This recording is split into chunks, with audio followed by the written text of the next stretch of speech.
Hi, this is John and welcome to my new video. This video is about the 2018 Subaru Crosstrek with a 2.0 liter symmetrical all-wheel drive 6-speed CVT transmission with paddle shifters. Now this is the base model, but it's still equipped with heated seats, automatic transmission, paddle shifters, and pretty much that's all you need. And I kind of like the model the way it's set up. And I'd like to start out by thanking all the viewers, all the subscribers, YouTube, everybody who participates in the videos and leaves comments. I really appreciate that. That's what YouTube is about, and it's a community effort. So let's get on with the video.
Here's the Subaru Crosstrek, the right angle view. So as you can see, I decided to shoot it in a woodsy area because that's where this car belongs. In a place that you can go off-road with its ride height of 8.7 inches, and it's symmetrical all-wheel drive, and its ability to really tackle a lot of areas that other cars in this segment can't do. And there's a lot of cars that compete with the Subaru Crosstrek, or try to, at least trying to compete with the Subaru Impreza, which this is based on, that is just a lifted version of the Impreza. So you can get a model like this that's a lot cheaper than the Crosstrek.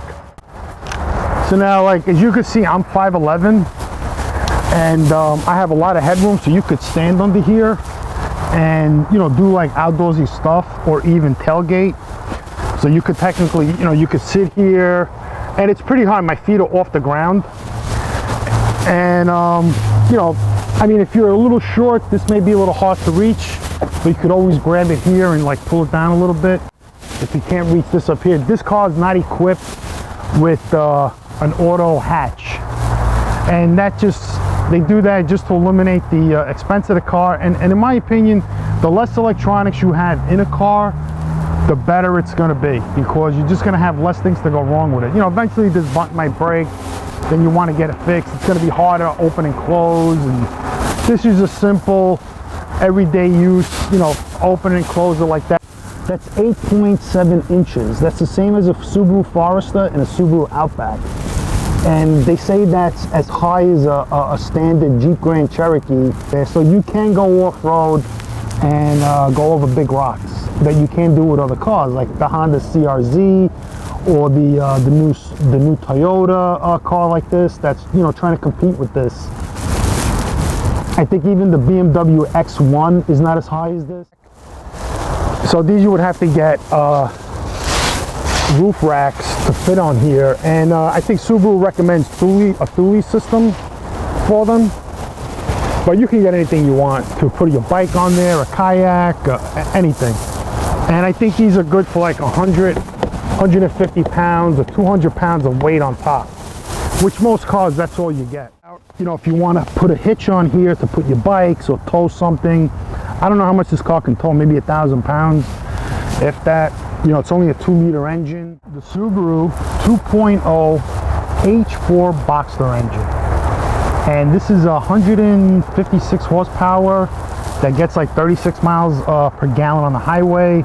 So you could average 30, 28, 29, 31 around the city. And this with a filter that's on top. And I think for 2017, 2018, Subaru has eliminated the transmission dipstick. Here's where you put your oil. Here's your oil filter, oil dipstick, air intake.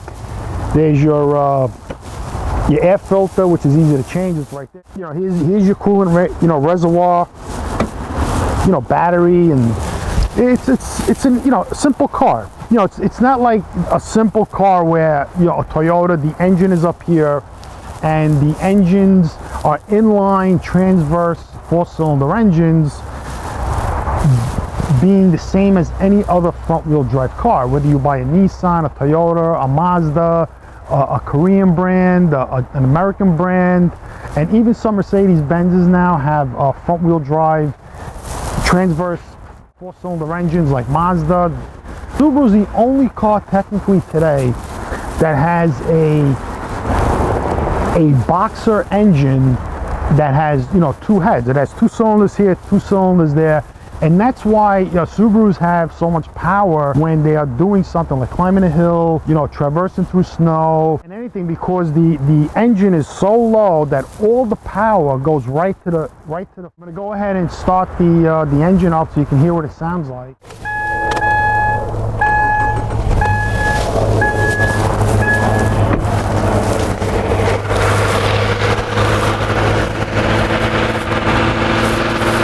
So as you can hear, it sounds like any other engine. Go ahead and do a seat test. So I'm going to bring the seat all the way up. So I'm all the way up. Let's bring the steering wheel down. And this is how close I can get to the steering wheel. And this is how far back I can get. That's pretty far. And you have the tilt wheel, telescopic, that comes out, that tilts up and down, which is pretty good. So in order to raise the seat, you have this handle here and you pump it. 1, 2, 3, 4, 5, 6, 7, 8, 9, 10, 11, 12, 13, 14, 15, 16, 17, 18, 19, 20, 21, 22, 23, 24, 25, 26, 27, 28, 29, 30, 31, 32, 30, oh, there we are. 32 is the number. 5'11", and my legs are stretched out, and I'm touching the bottom of the floor with my toes. So here's a footrest, and it's a pretty decent driving position. I kind of like it. It's not bad. You have a lot of visibility in the car, and it's a big door to get in and out. So if you're a big guy, you should have no problem getting out of this car. Let's take a look at the back seat. Plenty of room. So here, the back pushes all the way in. Go a little off here.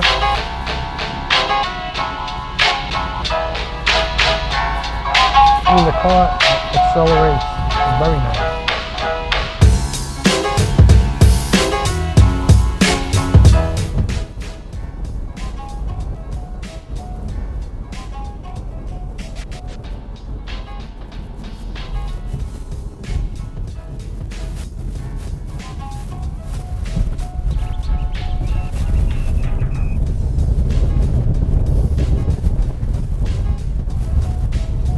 So now we're on, small off-road, and I mean, this is easy. It's doing pretty good.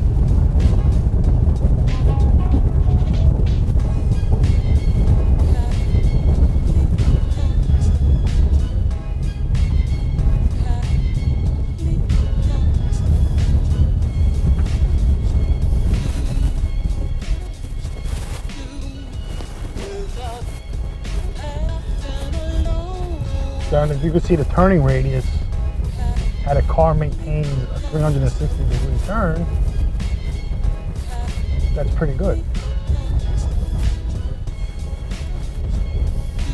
So if you're in a tight spot and again you need to make a U-turn, this car will deliver.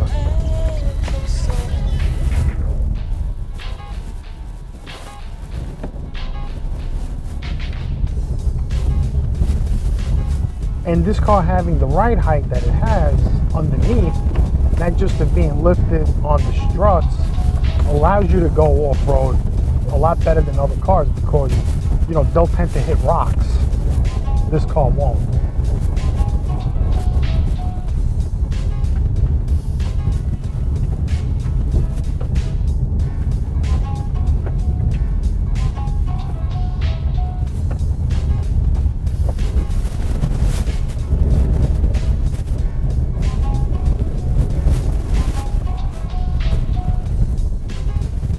And there's no rattling or shaking.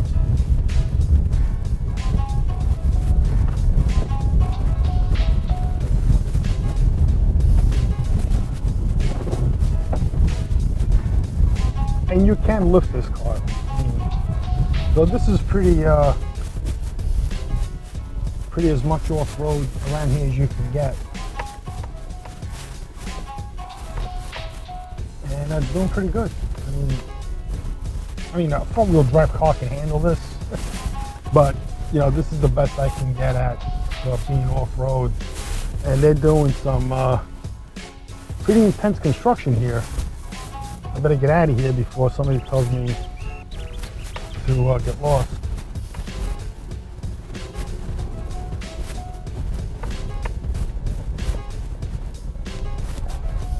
Yeah, this is definitely a recommended car.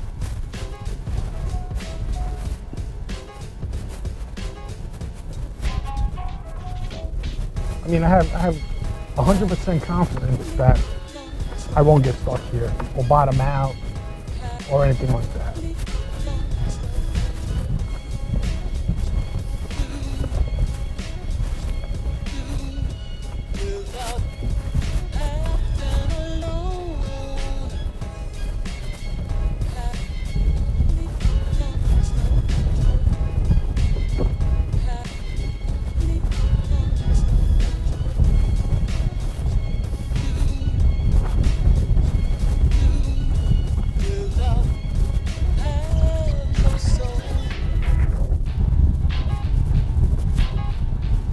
And the Boxster engine, what's good about it is that it puts down the power a lot better than a conventional V6 or inline 4.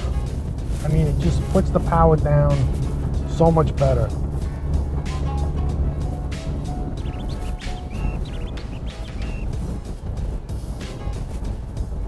And the rolling ability of this car is excellent. I mean, it just rolls perfect. So we're going to be on the highway now. We'll see how that looks.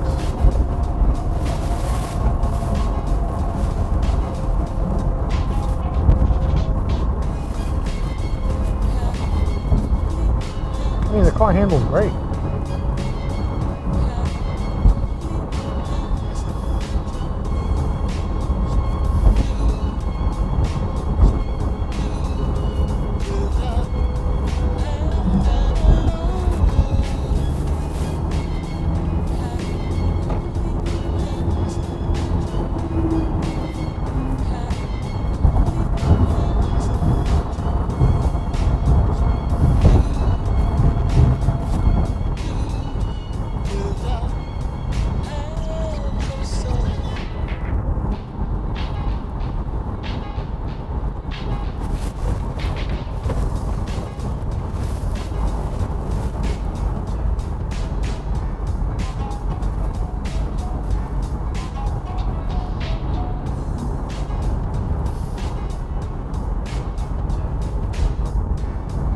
And the car's really responsive.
the power's there when you need it. You could downshift and drive with the paddle shifters, and you go right down to third gear when you need it, and the car just gives you the power that you're looking for passing.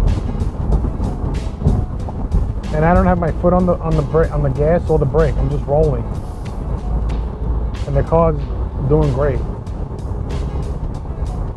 So all you have to do is just drive.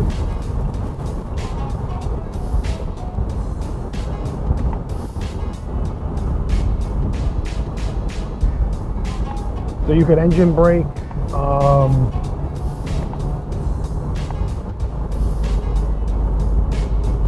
as well as foot brake. So if you lease a car like this, and you could have a lot of fun with it because you're going to give it back. If you own it, you know, you're conservative with it, it's going to last you 10 years with probably no problems at all. Or better.